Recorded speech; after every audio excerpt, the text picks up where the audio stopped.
Hey folks, David Stewart here. I am coming to you with a movie review, actually, of the latest Pirates of the Caribbean movie, Dead Men Tell No Tales. But before I get to that, let me tell you I'm going to be out of town for about 6 days, so if you don't see a lot of video content from me, rest assured I'm still working on that 30 days to publication goal. We'll see if I can manage it, but I'll do my best to respond to comments while I'm on the go, so don't hesitate to comment and let me know what you want to see and what you want to hear.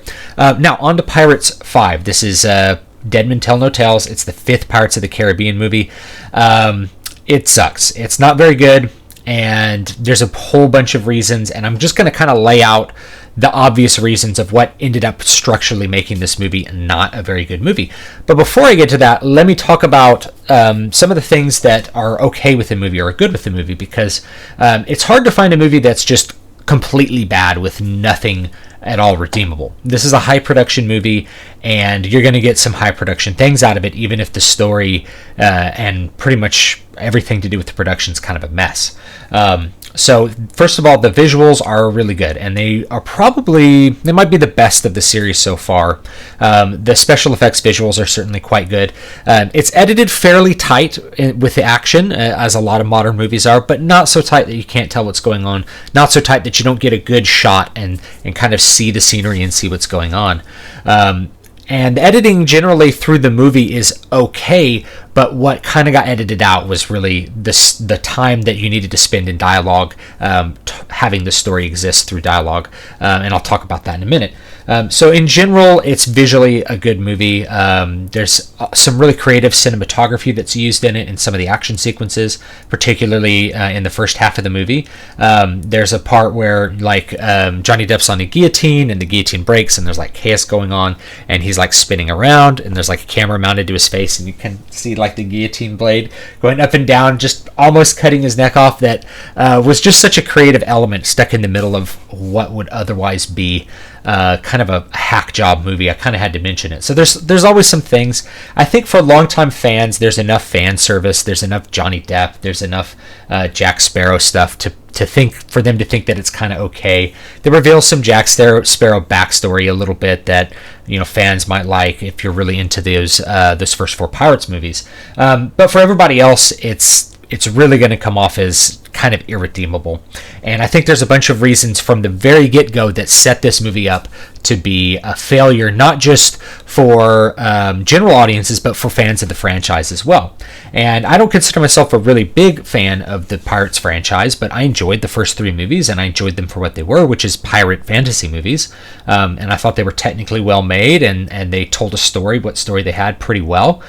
So generally, I would say I like at least the first 3 Pirates movies, and this one doesn't pull enough goodwill. I don't have enough goodwill from those for me to think that it's okay with the fan service. Kind of like Rogue One. Some people really liked the fan service. I thought it was awful. In this case, the fan service isn't awful. It's just there's elements of what the fans liked in those earlier movies that might be redeemable to fans. So let me go through the setup for this movie that I think if you're a student of film, or you've really looked at how sort of all the things that go into making a movie, why this movie was really set up to fail. And the first one is the people who made it. So the first 3 movies were all directed by Gore Verbinski. And so they all had a really similar approach in visual style, and they were probably run on the production set in the same way, which is going to contribute to the final product. The way the movie is run, like the day-to-day activities, does help contribute to the way the final product ends up coming out. All the movies thus far have been produced by Jerry Bruckheimer, but you don't have the 2 writers, Ted Elliott and Terry Rossio, who wrote the first 3 movies together, and I think they might have written the 4th one too. They didn't write the screenplay for this new one. The new one is written by Jeff Nathanson, and Terry Rossio alone has a story credit, and who knows what that story credit could be. It could be like, here's an idea for a story, and then they had Jeff Nathanson, write the story. And then, of course, it's not directed by Gore Verbinski. It's directed by Joachim Roening and also Espen Sandberg. And theirs are not. I don't think Joachim Roening is like a bad director. I don't look at the movie and say like, oh, the direction was bad. But I think the screenplay was definitely bad. I think the story that was written was really bad. And so it's really, really hard to polish a turd, so to speak. So the story is really what makes the rest of the movie kind of fall apart and makes all those exciting visuals, the good cinematography, even the good acting by a lot of the people involved. It makes that just not work because the story at the core of it doesn't work. Just like how you can write fluid prose and a boring plot and no one will read the book. So it's a great example of that. So right away you know that if it's missing all the core people that help make that magic of those first movies, then it's probably not going to have that magic, and indeed it doesn't.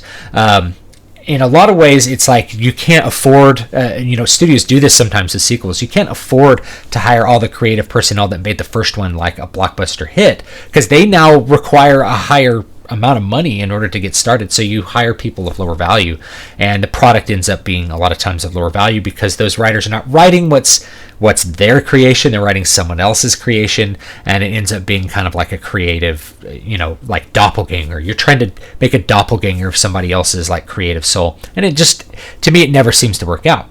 But there's some bigger technical problems with this too. Before we even like talk about, I could talk for an hour about all the stuff that doesn't make sense in the story, but just look at the runtimes of the movies. So the very first Pirates of the Caribbean movie, Curse of the Black Pearl, was 142 minutes. That's 2 hours and 22 minutes, which is a good runtime. That's like an epic runtime. And indeed, it's a very large-scale story, and it takes place in a lot of different places. There's some plot twists that happen. Some people thought the movie was slightly too long, but I think for the amount of story that was in that first movie, it needed to run as long as it ran. You had a little love story. They kind of jump-started the love story by having them meet as children and kind of already knowing each other as adults. That cut some development time out. But you had to have this strong love story as a B story. You had this very sort of complicated mystery reveal style A story of like this cursed gold. And it all needed to have a lot of screen time in order for you to tell the story and have the audience understand it, commit to it, and enjoy it. The second movie, Dead Man's Chest, was 150 minutes, so we've gotten longer. The third movie at World's End, which was the Pirates 2 and Pirates 3, go together really as one super long movie. They're one long story. That third movie was 168 minutes, which definitely, to me, qualifies as like an epic movie. Once you get close to that 3-hour mark, you're really telling like an epic story, and you're not telling just some random little, two dudes talking to people at the mall. You're not telling mall rats. You're telling something like Lord of the Rings. You're telling something that's pretty epic. So those are pretty epic movies. They're very sweeping. They take place in vast stretches of geography. And then there's a lot of character elements that are developed in those two movies as well. And I think you need the time in those movies for those to really develop properly. The fourth one was still 137 minutes. It was 5 minutes shorter than the first movie, but still over 2 hours. This one, however, cuts the runtime down to 129 minutes, so just over 2 hours.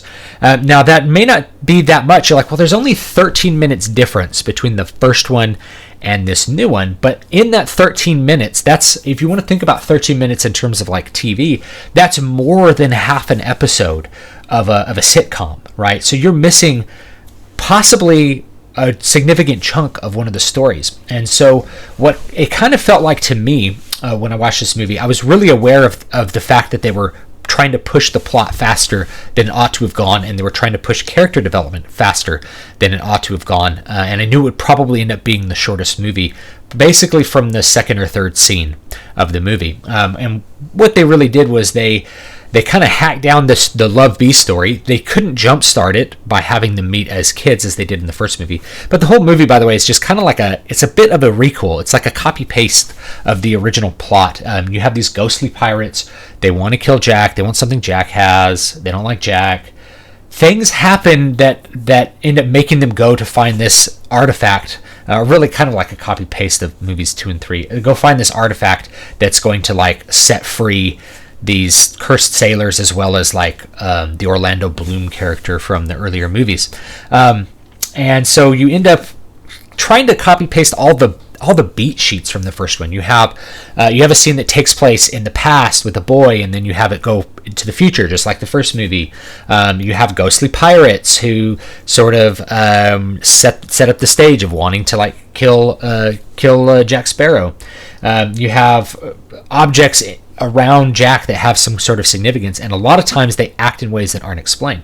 The first act of this movie, in fact the whole first hour, is just a total mess because they didn't know how to start the plot properly. They were trying to start the plot in the way that the plot starts in the very first movie, even though it's not similar enough for you to just copy the beat sheet out.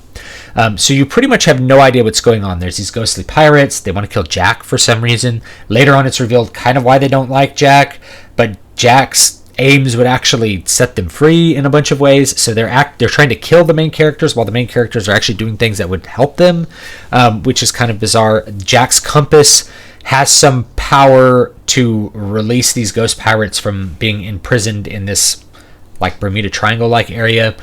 That's never explained and never reasoned why that happens to be the case. It just sort of happens, and they're like, well, that does that. It's like, yeah, but you never previously established an expectation that Jack's weird little compass that points to whatever you want is like magical enough that when he gets rid of it, it frees some random ghosts.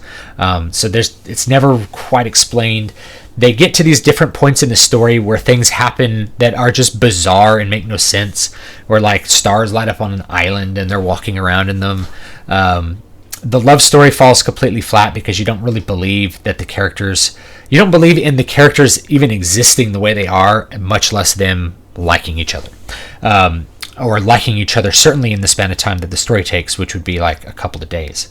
Whereas when you had like Elizabeth Swann and like Orlando Bloom's character, whose name I don't remember, because you had that jump start of like they met as kids and they know each other, and you have a couple of scenes where they get to talk to each other, and you get to sort of display through non-stilted dialogue, or well, a little bit stilted. You get to sort of display through dialogue how they know each other and what their relationship kind of is. And you know that Orlando Bloom is already pining for this girl, and then you just have the plot sort of resolve that tension, which worked really well in the first movie, but it's just missing in this one. So that shortened runtime just ends up cutting a whole bunch of the story out.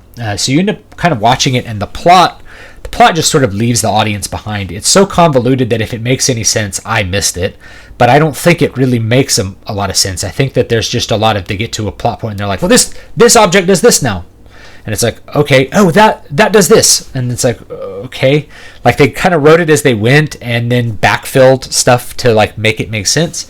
And then there's this really big reveal that happens at the very end of the movie.